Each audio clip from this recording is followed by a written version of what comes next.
Bu Puspari.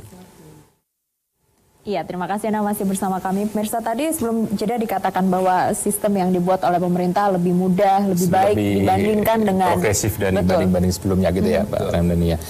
Nah, mungkin saya melanjutkan dengan Pak Ali sebentar gitu ya. Tentang, kan kita selalu dilema nih, infrastruktur dulu atau nunggu aktivitas ekonomi gitu ya kadang-kadang atau mungkin harus mengcombine. Ketika kita bangun infrastruktur juga harus di planning bahwa diharapkan di situ juga tumbuh aktivitas ekonomi gitu. Ya, jadi ini menarik karena kedua hujah ini semuanya betul.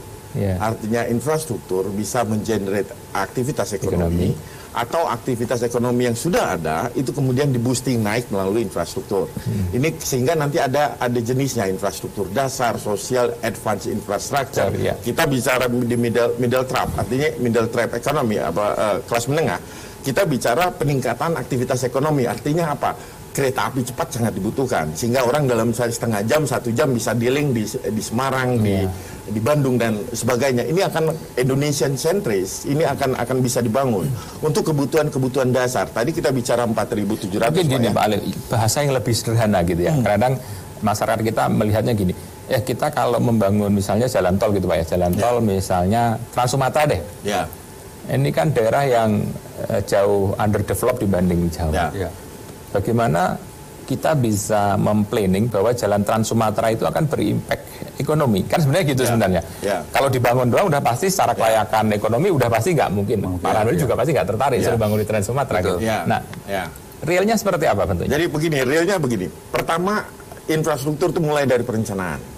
Jadi alangkah bagusnya pada saat membangun perencanaan ini, kita bicara jalan tol Trans Sumatera, memang dari penentuan rute itu sudah berdasarkan GDP untuk daerah masing-masing, karena ini yang boosting sehingga perlunya konektivitas dan demografi, bonus demografi, bicara populasi, karena ini yang pengungkit untuk pemakaian jalan tol. Kemudian ini kita hubungkan dengan multimoda yang lain sehingga efektivitas jalan tol itu bisa diisi. Ini yang saya bilang dari awal bahwa membangun infrastruktur itu juga tidak hanya membangun jalan tapi membangun kawasan-kawasan ini yang harus diciptakan. Nah, mungkin gini Bu Puspa ya. Ini berkait infrastruktur kita letakkan di sini, kemudian kanan kirinya gitu lah kira-kira. Helman sendiri juga punya kerangka seperti itu nggak ketika menyiapkan tadi lahan gitu. Iya, sebelumnya boleh saya tambahkan sedikit terkait dengan Trans Sumatera ini. Tadi betul yang di-highlight bahwa sebenarnya kalau Sumatera itu pendekatannya beda dengan Pulau Jawa, let's say ya, karena di sana sebenarnya membuka aksesibilitas dan juga menciptakan connectivity. Saya mau menambahkan saja satu lagi adalah untuk memobilisasi sumber daya alam, karena di sana itu potensinya besar sekali, tetapi tidak ada kesempatan ini, sehingga kalau nanti Trans Sumatera dibuka, intinya tadi adalah memboosting ekonomi di sana, menciptakan investasi baru, menciptakan lapangan kerja baru dan seterusnya. Nah, pertanyaan kedua, Elman perannya dalam hal terutama Trans Sumatera itu di mana? Ada dua dalam hal ini. Tadi saya jelaskan bahwa Elman berkewajiban untuk memberikan kepastian dana dan pengadaan lahan yang tidak menghambat dari schedule pembangunan infrastruktur itu sendiri. Kan kalau sampai belum ada tanah ya apa yang mau dibangun gitu ya. Nah, yang kedua, Elman sebenarnya dengan partisipasi berbagai pihak dalam hal swasta juga mencoba untuk meningkatkan leverage terhadap tanah yang sudah diciptakan tersebut. Tadi bagaimana kita bisa bersinergi untuk bisa membangun yang namanya saluran untuk pipa gas dan sebagainya. Idealnya dalam sebuah perencanaan itu ada dari awal sebenarnya ya. Jadi rencana menciptakan kawasan itu harusnya dari awal, bukan paralel. Tapi ya Indonesia berkembang. Kan biasanya dari Bappenas dulu gitu ya, dari Bappenas, kemudian apakah juga udah dilibatkan stakeholder, kita merencanakan suatu trase. Kadang kan kita dengar ketika meletakkan suatu trase aja itu kan banyak kepentingan, tarik sana, tarik sini gitu kan. Yang betul begini, Mas Dhani, satu yang mungkin Pak, saya bisa tambahkan. Sekarang itu sangat menarik, khususnya di bisnis jalan tol Pak ya. Itu ada proyek solicited, unsolicited. Jadi sekarang itu pemerakarsanya itu banyak swasta. Sudah ada 39 sekarang Pak. Pemerakarsa. Artinya apa? Studinya dilakukan oleh swasta, investasinya dilakukan oleh swasta. Ini definisi unsolidated kita, Pak ya? Ya, betul. Jadi maksudnya itu swasta yang berinisiasi, bukan pemerintah bikin, tapi swasta yang atau KPP. Harus swasta aja, cukup swasta saja yang mengelola pada akhirnya. Intinya gini, swasta itu kan nggak merugi. Jadi kalau dia buat FS, ya dia akan pasti hitung benar-benar, ya. Beda sama pemerintah, ya kita nggak merugi. Jadi kita lihat kalau ini betul-betul menguntungkan, kita masuk. Kalau tidak, kita tidak. Dia tidak akan melakukan studi kalau itu tidak menguntungkan. Satu. Nah tadi saya bicara Sumatera, Pak, menariknya. Sumatera ini sekarang ada program kayak CSR, Pak ya. Artinya apa? Kalau kita mendapatkan satu konsesi di Jawa, ya, itu kita harus menyumbangkan jumlah kilometer tertentu di luar Jawa. Bisa ditentukan di mana saja. Saya dengar subsidi silang lagi ya. Ada HK gitu, Pak ya. Dia mendapatkan konsesi di mana? Waskita, kemudian dia harus membangun sekian kilometer. Kita juga begitu, Pak. Jadi kita bangun, misalnya nilainya 13 triliun nih, Pak ya. Ditambahkan 2 triliun, tapi 2 triliun itu bukan dalam bentuk rupiah, Pak, tetapi dalam bentuk kilometer.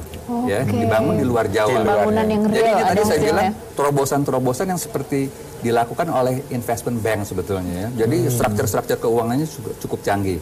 Nah, ada lagi yang menarik sekarang, availability payment, Pak. Artinya gini, proyek-proyek pemerintah itu sekarang yang dulu dibuat oleh pemerintah dengan APBN, sekarang diberikan kepada badan usaha. Badan usaha itu seperti jalan tol, jadi mereka diberikan konsesi 15 tahun. Di awal 3 tahun, 2 tahun mereka yang harus bangun. Setelah itu pemerintah akan bayar secara cicilan, ya setiap 6 bulan sekali, tergantung dari pelayanan minimum yang dipenuhi oleh swasta tersebut. Sehingga kalau saya lihat ke depan, swasta ini akan jauh berperan lebih besar dibandingkan dengan... Ini ada yang menarik. Tadi Pak Ramdhani mengatakan kalau yang menguntungkan, swasta masuk. Tapi yang tidak menguntungkan ini apakah swasta juga masuk dalam bentuk CSR atau seperti apa? Nah, ini menarik. Mungkin Bu Puspa bisa. Ya, mungkin saya bisa menjelaskan ya. Betul sekali. Terima kasih. Baik. Jadi memang terhadap proyek-proyek yang itu menguntungkan, yang sangat visible, swasta akan masuk di situ. Itu crystal clear. Bagaimana dengan proyek-proyek yang tidak visible atau yang semi nih, berproses gitu ya. Kalau yang visible tapi tidak immediate, contohnya sebenarnya beberapa jalan tol seperti Trans Sumatera tadi.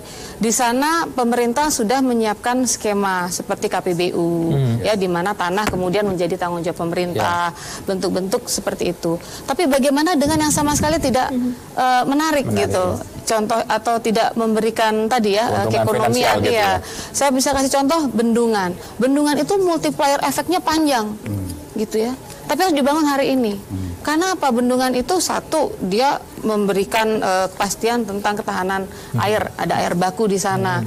Dia memberikan stimulasi untuk semakin baginya irigasi gitu ya. Dan yang paling penting, dia bisa jadi power plant. Nah, di situ pemerintah akan masuk. Jadi project ownernya pemerintah. Swasta siapa, Sud? Swasta operatornya, pembangunnya saja gitu. Sudah berjalan seperti itu, jadi Pak. memang ada pembagian itu. Ini yang bicara infrastruktur bernilai tambah. Jadi tidak hanya single, karena kalau single investor satu jenis misalnya transport saja, ini akan berat. Sehingga nanti dengan nilai tambah ada investor energi masuk, investor yang lain. Ini kemudian digabung, kemudian dibagi. Ini nanti masuk kepada strategic alliance and etc. Usulan saya ke depan, ini sudah program pemerintah sudah sangat baik, ada stimulus ekonomi dan sebagainya yang tadi disampaikan oleh pihak pengusaha.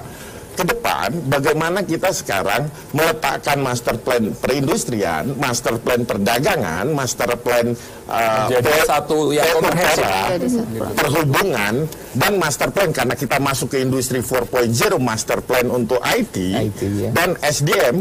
Ini jadi satu sehingga membangun Indonesia itu secara masif lebih efektif dan tapi problemnya masih ada ego sektoral, Pak. Nah, ini yang jadi, mohon maaf Bu Puspa, Jadi kita kan, ini proyeknya perhubungan, ini proyeknya PU Perai. Mungkin rasanya merasakan hal itu. Breakthrough karena kita mau mengejar percepatan keywordnya di situ, Pak. Jadi ini yang harus dilakukan. Dan bagi saya hal ini bisa menciptakan nilai tambah. Kalau seandainya perencanaan dengan nilai tambah, ini berasal hasil kajian di CSI ini, itu bisa meningkatkan kelayakan sampai 10%. Baru kemudian di KPBU kan dengan availability payment dan sebagainya, ini bisa another 10%. Jadi yang saya ambil contoh yang tidak visible, misalnya saluran gorong-gorong raksasa untuk banjir di Jakarta. Kalau seandainya dibangun itu kan kan juga udah seperti yang dilakukan di KL kalau nggak salah. Kalau dibangun bersamaan dengan MRT dan LRT, itu kita sudah hitung 19 meter, 10 kilometer, itu jauh lebih efisien, sekitar 60% savingnya. Artinya apa? Kita melihat sekarang, karena ini program-program yang sangat masif mengejar kemajuan, perencanaan dibutuhkan perencanaan yang holistik. Pak Dandung, ini pertanyaan yang sangat mendasar, paling sederhana. Master plan-nya semuanya sudah ada, tinggal dilaksanakan. Menjahit ini menjadi. Menjahit ini PR. Saya mau bangun misalnya, saya bangun tol laut. Problem dari tol laut dari timur ke barat kosong. Artinya apa? Kita menciptakan industri kawasan-kawasan baru yang kita buat adalah industri komoditas dibuat di timur. Masuk kemudian ke tengah dan barat, ini masuk pengolahan. Baru dari sini dinilai tambahkan di Pulau Jawa, service industri. Ini yang kemudian akan menjadi Indonesia sentris. PR bangsa kita adalah masalah koordinasi. Artinya tadi disampaikan banyak ini Pak ya, banyak stakeholder yang seharusnya duduk bareng, kemudian tadi saling ditumpuk gitulah bahasanya Pak. Dijahit sehingga komprehensif, sehingga nilai infrastruktur yang kita investkan itu added value-nya menjadi lebih besar. Semua harus bersinergi. Pemirsa, Anda nanti bisa berpartisipasi bersama kami di line telepon interaktif usai jeda. Tetaplah bersama kami.